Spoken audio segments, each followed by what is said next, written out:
It's the guy G Holy. I'm repping myself. Damn, I only got 19 minutes on this.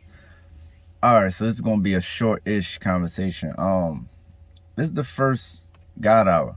You know what I mean? The first, just I guess, stream of consciousness. You know, just a reflective moment.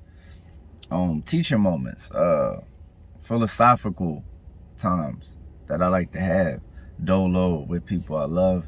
So I was like, let me bring this to the internet.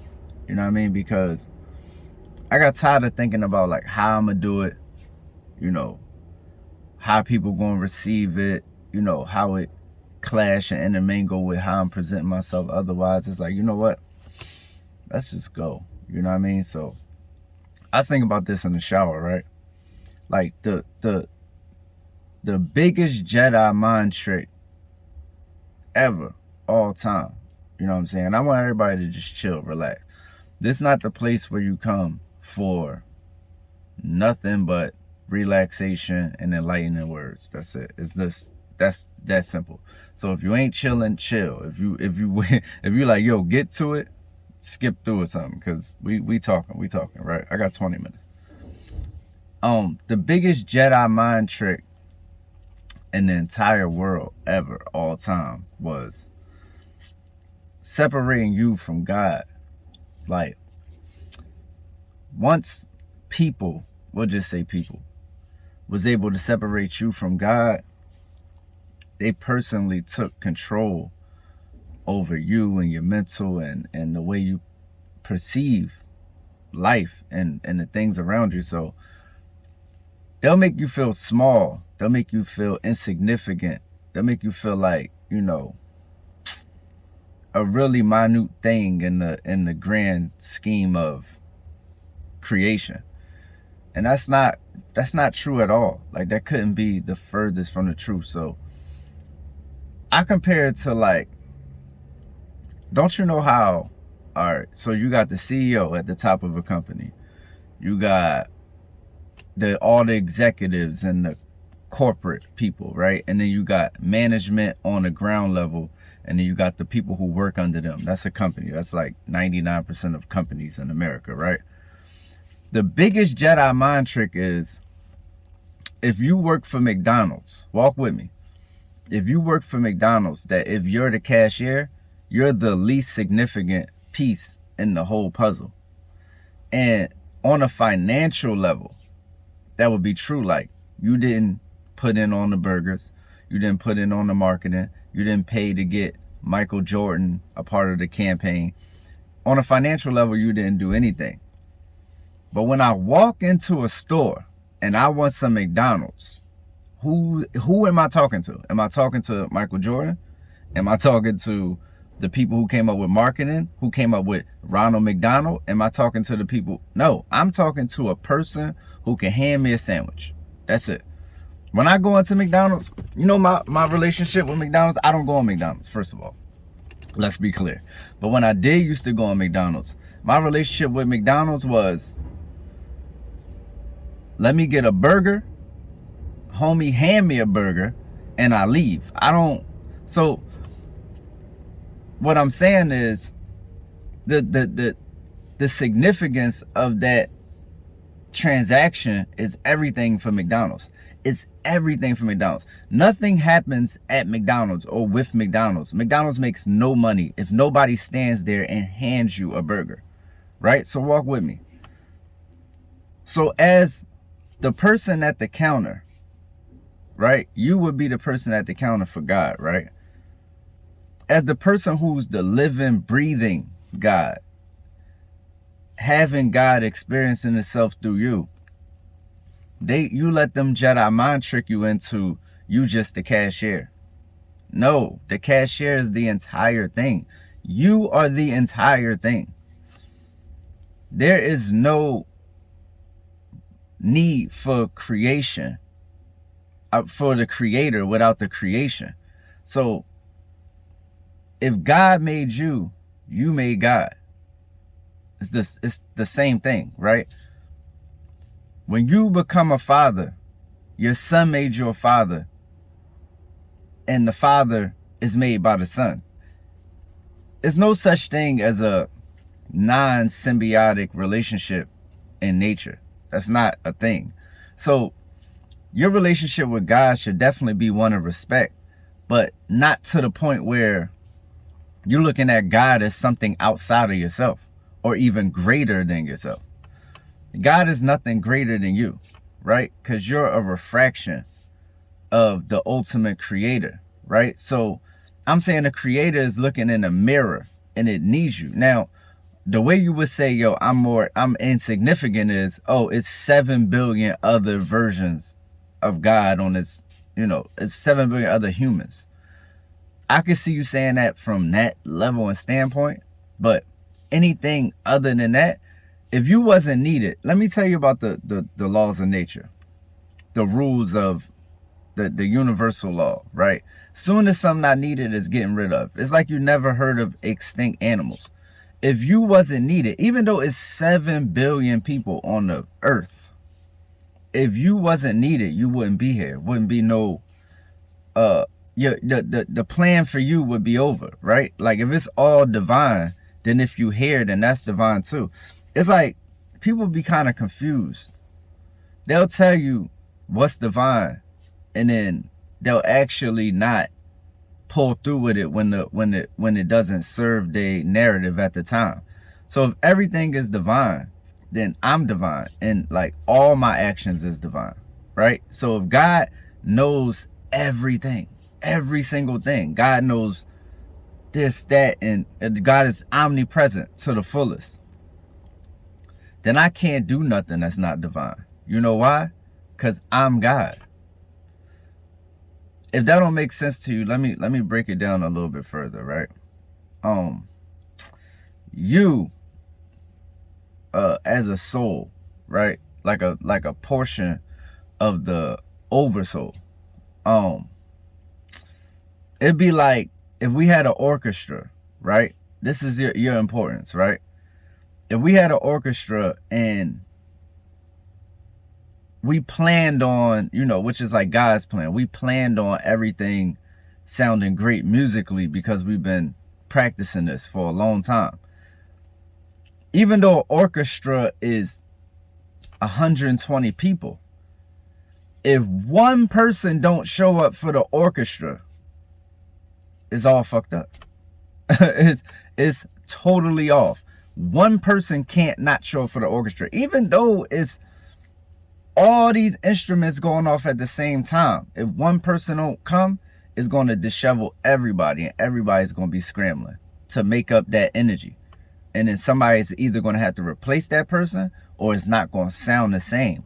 What God wants is harmony, harmonic. So if you wasn't a part of the song, you wouldn't be in the orchestra of life. You wouldn't be on the earth. It'd be over for you. You get what I'm saying? So as long as you're here, you got a purpose, because nature says as soon as you don't serve a purpose, you're not here, right? So they'll try to make you feel like I'm the smallest piece on the puzzle, right? Religion will make you feel like that. They make you feel like you have to praise a God that's not yourself. How about this? How about I tell you this? How about I tell you God is self in a real way, right? So you got a higher self, right? It's like the whole egg thing. Like you take an egg, like you ever seen that meme or like GIF where you take the egg out and it's another egg and it's another egg, it's another egg, it's another egg. It's a lot of layers between you and the creator, right? But all those layers are also you, right? So you take the lid off this layer, which is going to happen when you pass. You take the lid off this layer, you become another version of yourself, and another version, another version. And what if I told you that you can go so high in these versions of yourself that you eventually realize that you are the creator, God? Like you'll be back with the creator as one.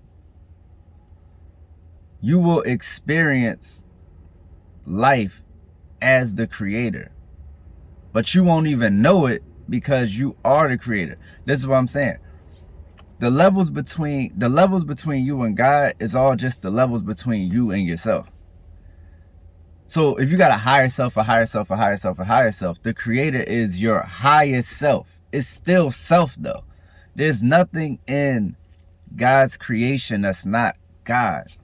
It doesn't make sense. Like if you have children, right? There is nothing in your children, not one thing in your children that's not of you and your partner. When you and your partner come together and y'all make a child, there's nothing else there but you and your partner. That's it. It's the culmination of you and your partner. That's your child. That's it. 23 chromosomes from you, 23 from whoever. They come together, they locked in, they, alchemy will have it to where they, the figure out how the blend goes. You get what I'm saying? And whose eyes come from where, and you could be down the line. My grandma had blue eyes, but that's just because you're a culmination of other people before you got there. And it's this interlocking. And at the end of the day, it's all the same thing. It's all the same exact thing. It's all just different expressions of the one creator. So you can't let people let you feel like the creator is something outside of yourself. That's a Jedi mind trick. 100% a Jedi mind trick, and the greatest Jedi mind trick, because when you away from the creator, you don't feel like the creator is you. You don't feel powerful. You feel like, think about this. I'm gonna do another analogy. Think about this. When you at war, right? Who's the most important people when you at war? I'm going to tell you why you're the most important thing to God, even beyond itself. The most important people in war is the people on the front line. But once again, they got Jedi mind trick. What they tell you, they let you tell. They do it by rank. The people on the front line, those are the people that scored the lowest on the test. Those are the people they put out there as pawns on the chessboard. But in all actuality, they're making the kills. They're the ones that's bringing back information saying they over here, and calling in, yo, we just got bombed right here. All right, they set the trap. They're the main mode of pressing forward in the war. But they'll let the army Jedi mind trick them and think that they the least significant when they doing the most work. Once again, that's how people separate you from God. They have you thinking you insignificant to the creator and creation. And you're the most important piece on the board because God is moving through you. God is totally still. It's totally static, right? God is totally static. God doesn't move.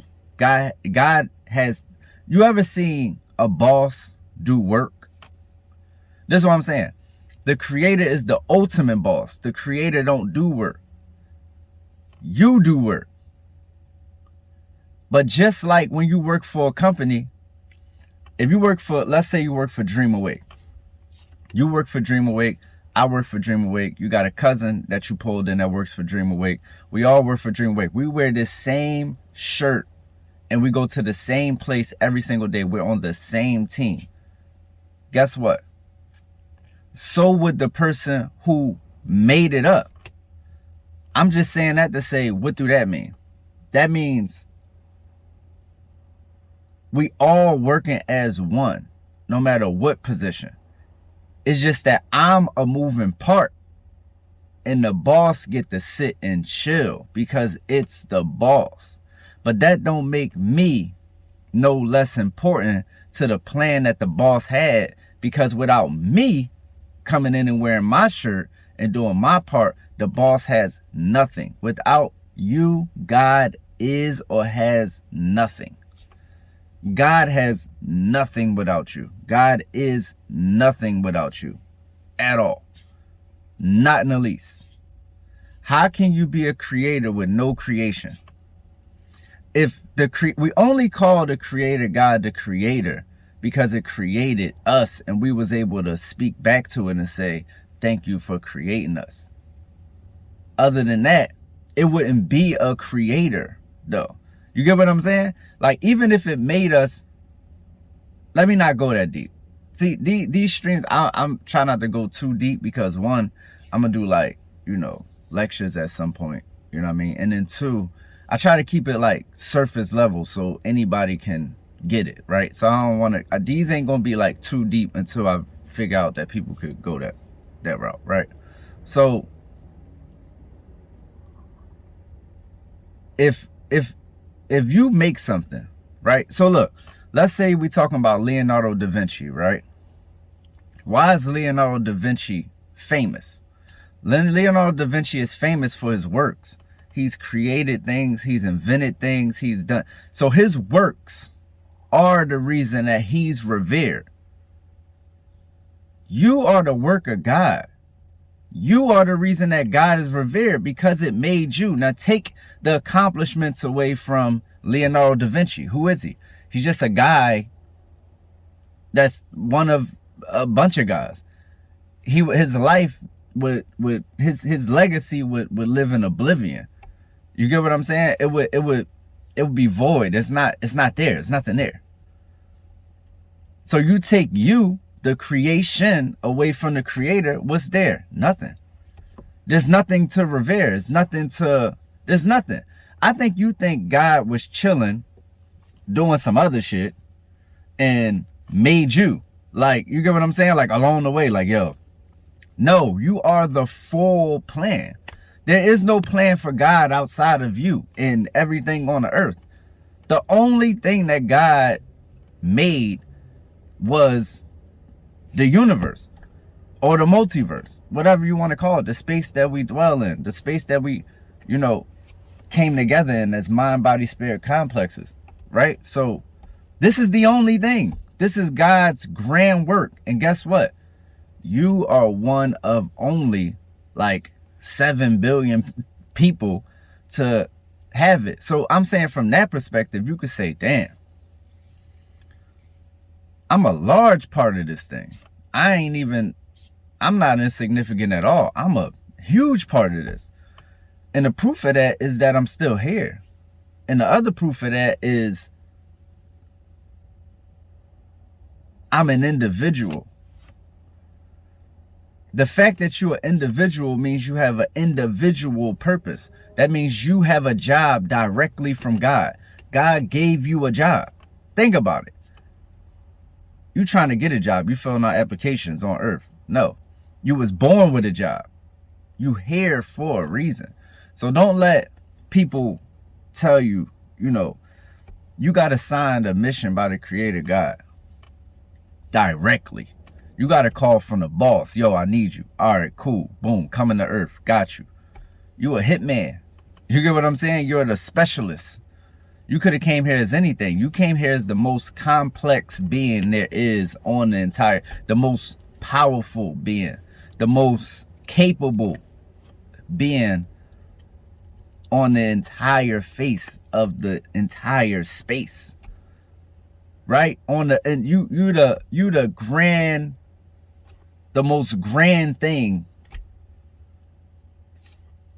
on the earth. So realize that, recognize that, and embrace that. And don't let people make you feel like you small or you separated from God. I'm the God G Holy. That's my time, apparently. I'll make more room on my phone. Love.